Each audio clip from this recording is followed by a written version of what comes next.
एकीकडे नाशिक पोलिसांनी बेशिस्त वाहन चालकांवर दंडात्मक कारवाईची मोहीम सुरू करण्याचा निर्णय घेतला असताना दुसरीकडे नाशिक ग्रामीणचे पोलीस अधीक्षक शहाजी उम्मप यांच्या आदेशान्वये तालुकानिहाय पथके तयार करून विशेष दंडात्मक कारवाईला सुरुवात केली आहे।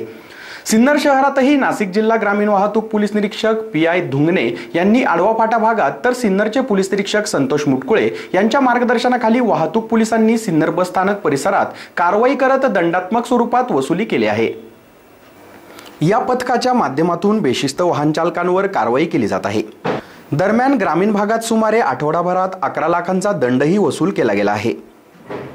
नाशिक ग्रामीण पोलीस अधीक्षक शहाजी उम्मप यांनी पदभार स्वीकारताच जिल्ह्यातील ग्रामीण भागातील सर्व प्रकारच्या अवैध धंद्यांवर कारवाई सुरू केली। त्यामुळे जवळपास सर्वच अवैध धंदे बंद झाले आहे। एखाद्या पान स्टॉलवर गुटखा विक्री देखील बंद झाली आहे। मटका, जुगार अड्डे, दारू विक्री यांसारख्या अवैध धंद्यांवर कारवाई केल्यानंतर आता सर्वच ठिकाणी वाहन चोरी रोखण्यासाठी व बेशिस्त वाहन चालकांना धडा शिकवण्यासाठी त्यांच्यावर विशेष दंडात्मक कारवाई करण्यात येत आहे। नाशिक ग्रामीण वाहतूक विभाग व सिन्नर पोलीस स्टेशन वाहतूक विभाग यांच्या संयुक्तरित्या कारवाईनंतर सिन्नर शहरात लाखोंचा दंड वसूल करण्यात आला।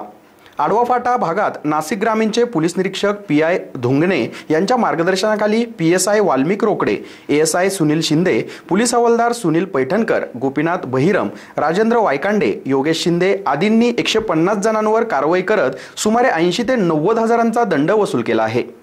तर सिन्नर पोलीस स्टेशनच्या वाहतूक विभागातील सुनील शिंदे, रवींद्र चिने, बाबा पगारे आदींनी 38 केसेसमधून सुमारे 20 ते 25 हजारांचा दंड वसूल केला आहे।